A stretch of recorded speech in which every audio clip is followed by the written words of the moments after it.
C'est l'heure de vous informer. Voici les principaux titres de cette édition. Ça y est, la République démocratique du Congo vient d'être élue membre du Conseil des droits de l'homme des Nations Unies pour le mandat 2025-2027 à la 6e place. Les résultats de l'élection ont été rendus publics ce mercredi 9 octobre 2024 à Genève, en Suisse. Au Conseil de sécurité des Nations Unies, la RDC de plus en plus offensive contre le Rwanda qui ne reconnaît pas son masque du M23 pour l'attribuer à l'Ouganda. Kinshasa reste cohérent et incisif, exige des sanctions ciblées contre l'agresseur. Situation tendue ce mercredi matin à Goma, au Nord Kivu. Les familles des victimes du naufrage du bateau MV Merdi ont réclamé les corps de leurs proches déjà bien identifiés pour des obsèques privées. Et puis, match très attendu entre la RDC et la Tanzanie, c'est jeudi 10 octobre au Stade des Martyrs à Kinshasa, dans le cadre de la 3e journée des éliminatoires de la Coupe d'Afrique des Nations Maroc 2025. En conférence d'avant-match, le sélectionneur des Léopards, Sébastien Desarbres, s'est montré prudent et respectueux de l'adversaire, les Taifa Stars, déjà bien accueillis à Kinshasa. Voilà tout pour les principaux titres, Madame, Monsieur. Merci d'être avec nous. D'abord, cette nouvelle fraîche en provenance de Genève, la République démocratique du Congo vient d'être élue membre du Conseil des droits de l'homme des Nations Unies pour le mandat 2025-2027 à la 6e place. Les résultats de l'élection ont été rendus publics ce mercredi 9 octobre 2024. Cette place très attendue tant par le gouvernement de la République que par la population va davantage permettre au pays de Tshisekedi de faire entendre sa voix sur la scène internationale. Du haut de la tribune de la dernière Assemblée générale de l'ONU, le président Félix Tshisekedi avait démontré à l'assistance l'intérêt pour la RDC d'occuper ce siège pour 2 années successives.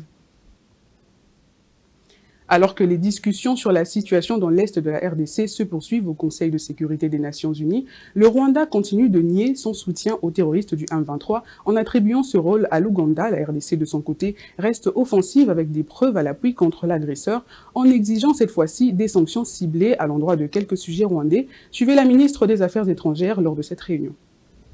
Distingués membres du Conseil. La République démocratique du Congo est une nation éprise de paix. Nous avons fait le choix du dialogue, le choix du multilatéralisme et le choix du respect du droit international. Mais nous ne pouvons accepter que notre souveraineté et notre intégrité territoriale soient sacrifiées sur l'autel de l'inaction et de l'impunité.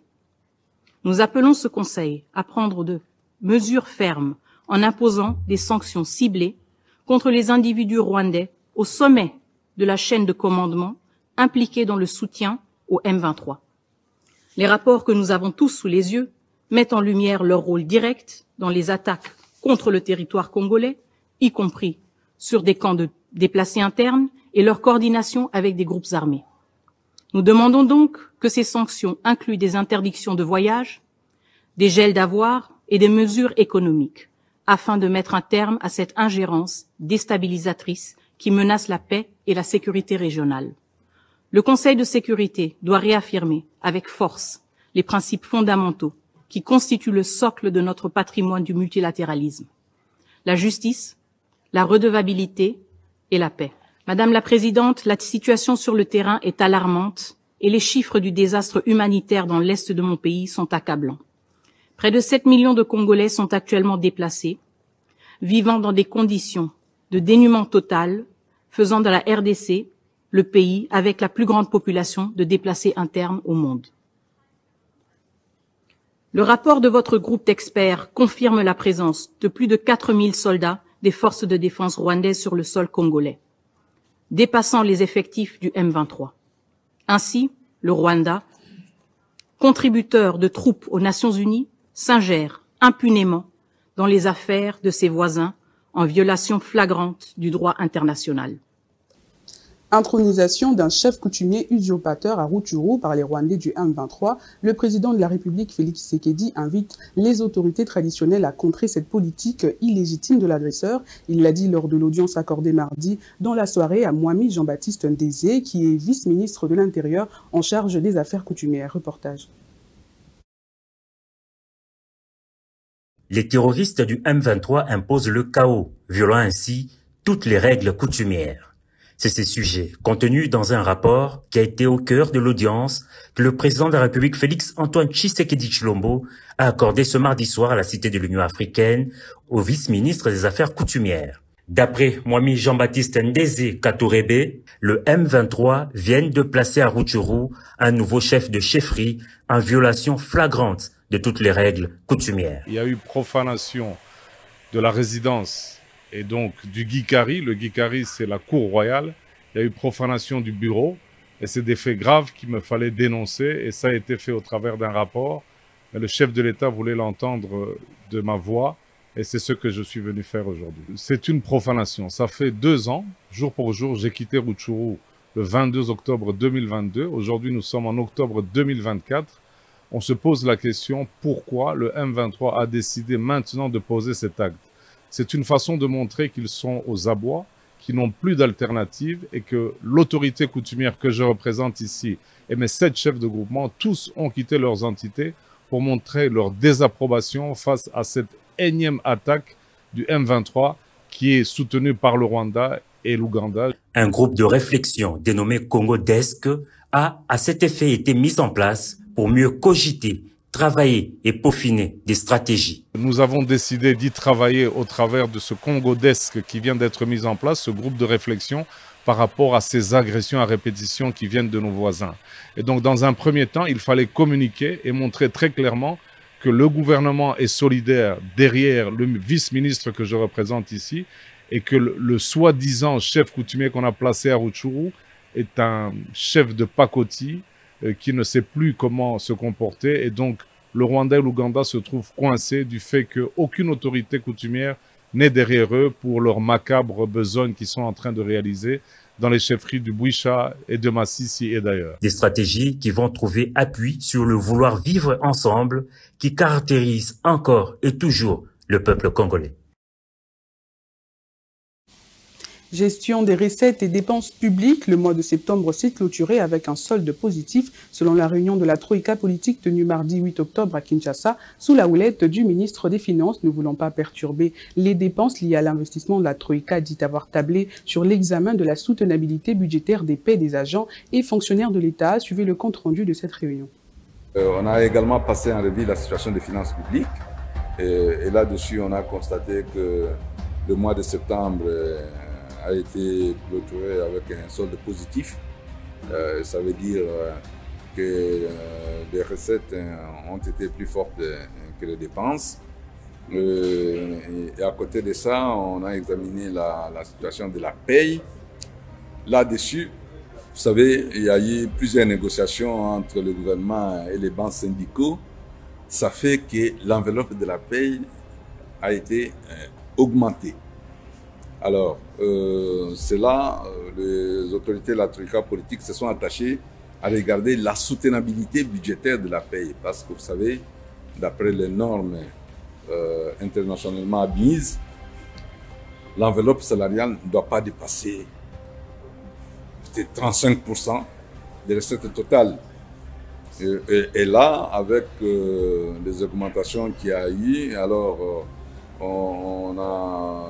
les autorités, la Troïka politique en particulier, doivent veiller à ce qu'on n'aille pas au-delà pour ne pas retomber dans une situation où vous avez l'enveloppe salariale qui va absorber 50%, si pas plus, de la moitié des recettes, et donc il ne restera pas grand-chose à l'investissement.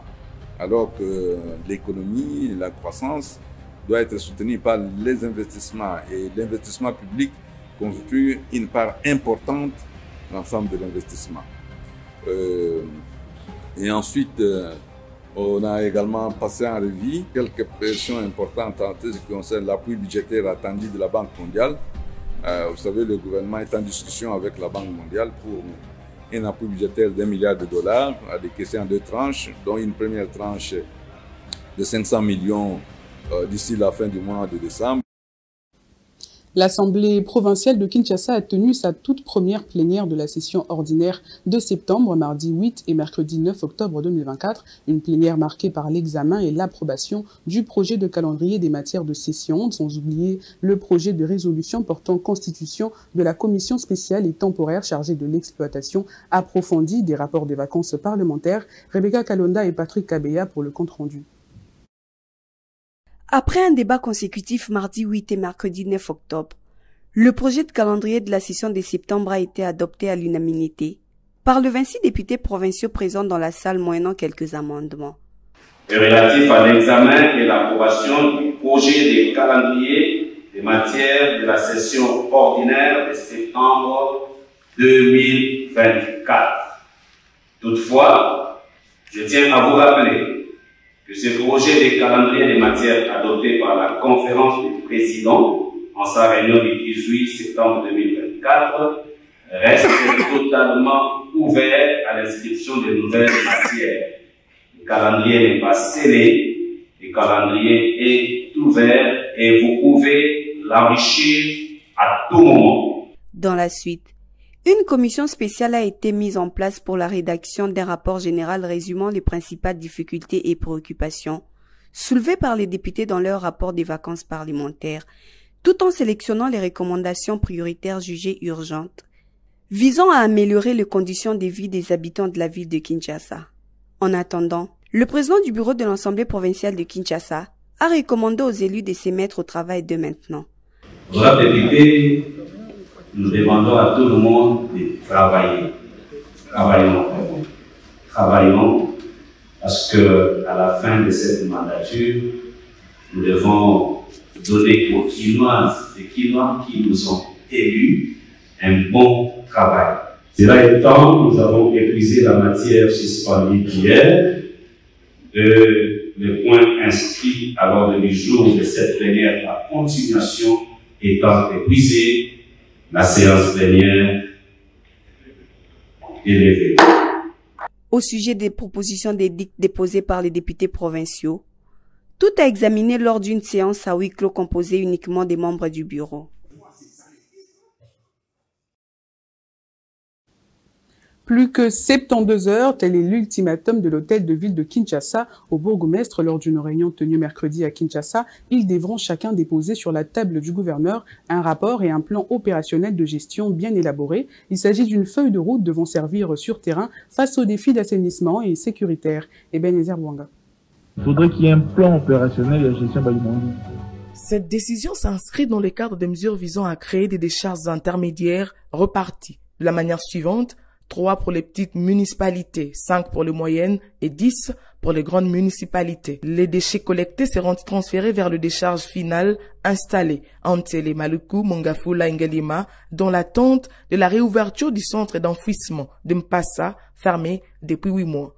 Pour ce qui est de la sécurité, l'exécutif provincial appelle le bourgmestre à un propre engagement pour une mise en œuvre de stratégies sur terrain, surtout dans des zones à haut risque, avec le renforcement du service de renseignement.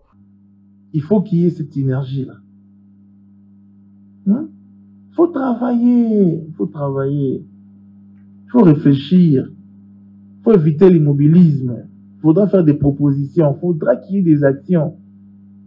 Moi, je vous sens pas en tout cas. L'autorité urbaine, en rappelant la nécessité de lutter contre les nuisances sonores dans la ville, a évoqué aussi la nécessité de libérer les emprises publiques occupées illégalement, empiétant ainsi sur les espaces réservés à l'élargissement de la chaussée au passage des réseaux d'eau et de l'électricité.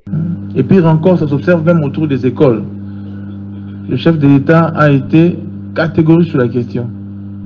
Pour un emprise Oyo, Nalingi, on va vous-même déjà commencer aussi à faire des identifications et sensibiliser ces gens-là. Vous d'abord partez en premier. Sensibiliser, interdisez s'il le faut les cas flagrants. Cette rencontre avec les bourgmestres axée sur l'assainissement et la sécurité appelle une implication totale des autorités municipales en vue de contribuer positivement à la matérialisation et à la réussite des actions de l'exécutif provincial sur la voie du programme Kinshasa Izobunga. Situation tendue ce matin à Goma, chef-lieu du Nord Kivu. Les familles endeuillées par le naufrage du bateau Merdi ont barricadé la route au niveau de l'hôpital provincial pour réclamer les corps des victimes. Plusieurs familles qui ont déjà identifié les corps de leurs frères et sœurs veulent les enterrer dignement pour mettre fin aux obsèques qu'ils ont commencé depuis 6 jours maintenant. Détail dans ce reportage de notre correspondant Primo Pascal Rodaigua.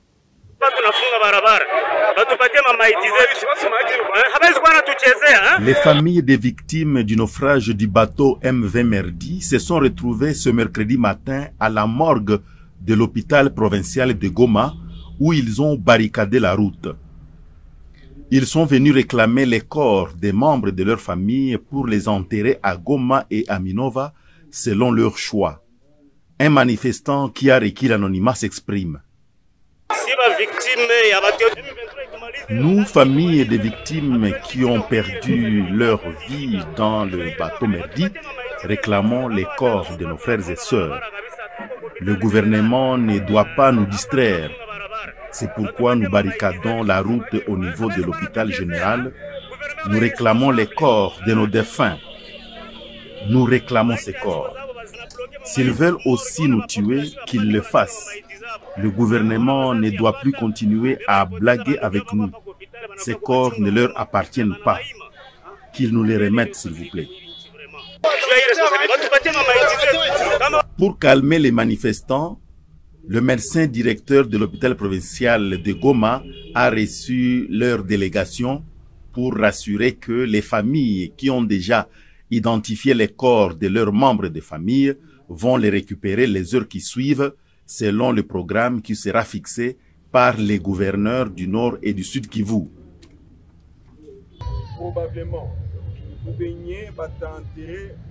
Probablement, les familles qui vont enterrer ici à Goma, ce sera demain jeudi.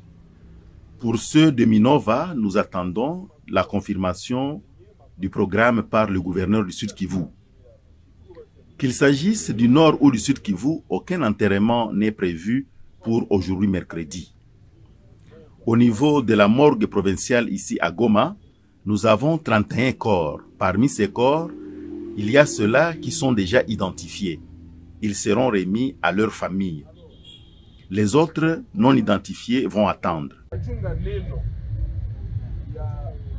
Jusque-là, plusieurs corps n'ont pas encore été retrouvés. Leurs familles se demandent s'ils vont arrêter ou continuer le deuil. Grève des enseignants à Luozi dans le Congo central. L'intersyndicale exige un salaire minimum de $500 et la prise en charge de toutes les nouvelles unités et les non payés. Dans une déclaration ce mercredi 9 octobre 2024, les enseignants de la sous-division Luozi 1 et 2 décident de poursuivre la grève sèche si rien n'est fait de la part du gouvernement. Déclaration de l'intersyndicale des enseignants de la sous-division de Luozi 1 et 2. Nous, enseignants de la sous-division Luozi 1 et 2, réunis en date du mercredi 9 octobre 2024, en assemblée générale évaluative de la grève déclenchée en date du lundi 2 septembre 2024, suite à la non-prise en compte des desiderata des enseignants.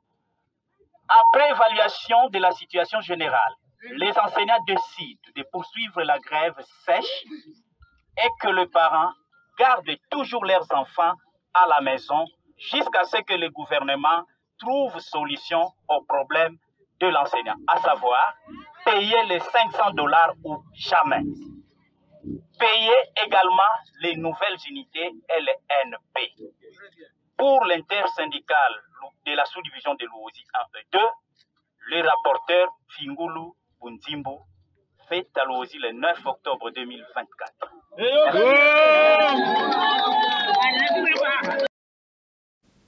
Déterminé à concrétiser la vision du chef de l'État dans la province du Haut-Uélé, le gouverneur Jean Bakomito a donné lundi dernier à Isiro le go des activités de l'atelier sur la relance agricole. Plus de précisions dans ce reportage de Christophe Ozonono. Dans son mot d'ouverture de l'atelier, le gouverneur Jean Bakomito a rendu hommage au chef de l'État Félix-Antoine Tshisekedi Tshilombo qui place le secteur de l'agriculture comme l'un des piliers de son quinquennat. Il a salué cet appel du commandant suprême de faire la revanche du sol sur le sous-sol, motivant à ce jour la démarche du gouvernement provincial du Haut-Ouélé à relancer l'agriculture. Le chef de l'exécutif provincial du Haut-Ouélé a indiqué que l'agriculture a une importance très capitale pour le développement de la province. Il a fait savoir que son gouvernement reste très déterminé à relancer l'agriculture réelle et non théorique, ce qui permettra de relever les défis majeurs et diversifier l'économie de la province.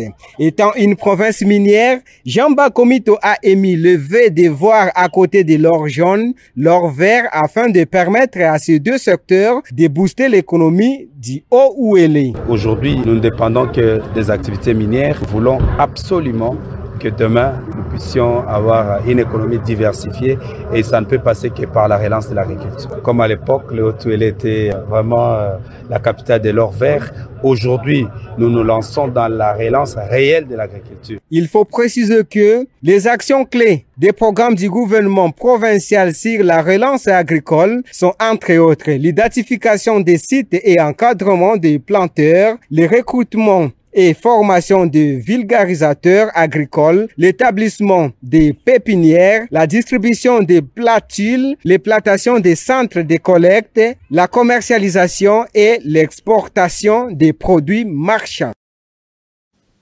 En sport, le match des Léopards face au Taifa Stars va se jouer demain à 17h au Stade des Martyrs à Kinshasa. Le sélectionneur de la RDC, Sébastien Desabre, a répondu aux différentes questions des journalistes lors de la conférence de presse tenue ce mercredi après-midi au siège de la FECOFA. Le technicien français qui respecte l'adversaire s'est apaisanti sur la forme de ses joueurs tout en demandant au public de venir nombreux au stade pour soutenir l'équipe nationale. Suivez. On a de la confiance, c'est vrai. On joue à domicile avec des résultats qui sont bons à domicile. Maintenant, chaque match a sa vérité. Il faut être très, très vigilant. On connaît notre adversaire. On sait que c'est une équipe qui reste sur 5 matchs où elle n'a pas perdu.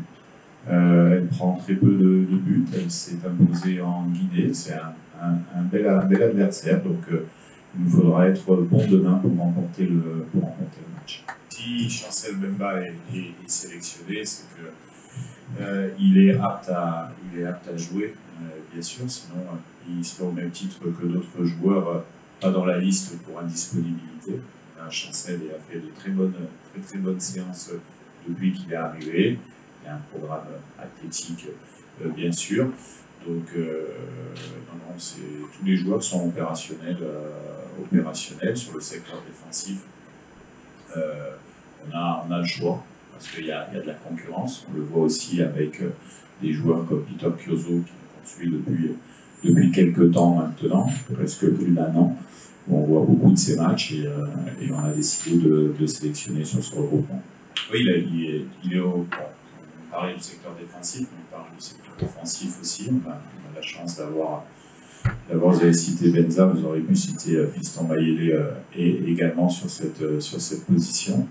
Le choix sera fait demain, vous verrez, on ne va pas l'anticiper. Après, quel que soit le garçon qui démarre, on sait que ce sont des joueurs qui sont capables d'apporter un plus. Il faut souligner aussi que ce soit défensivement ou offensivement, l'équipe reste sur les 4 derniers matchs avec 5 buts marqués et 1 but encaissé, donc 3 victoires et 1 nul. Donc il faut aussi garder une forme de continuité. Ainsi s'achève cette édition. Revoici ses grands titres. La République démocratique du Congo vient d'être élue membre du Conseil des droits de l'homme des Nations Unies pour le mandat 2025-2027 à la 6e place. Les résultats de l'élection ont été rendus publics ce mercredi 9 octobre 2024 à Genève, en Suisse. Au Conseil de sécurité des Nations Unies, la RDC de plus en plus offensive contre le Rwanda qui ne reconnaît pas son masque du M23 pour l'attribuer à l'Ouganda. Kinshasa, qui reste cohérent et incisif, exige des sanctions ciblées contre l'agresseur. Situation tendue ce mercredi matin à Goma, au Nord Kivu. Les familles des victimes du naufrage du bateau MV Merdi ont réclamé les corps de leurs proches déjà bien identifiés pour des obsèques privées. Et puis, match très attendu entre la RDC et la Tanzanie ce jeudi 10 octobre au Stade des Martyrs à Kinshasa, dans le cadre de la 3e journée des éliminatoires de la Coupe d'Afrique des Nations Maroc 2025. En conférence d'avant-match, le sélectionneur des Léopards, Sébastien Desabre, s'est montré prudent et respectueux de l'adversaire, les Taifa Stars, déjà bien accueillis à Kinshasa. Restez fidèles au programme de Congo 26 Télévision, la chaîne de l'unité nationale.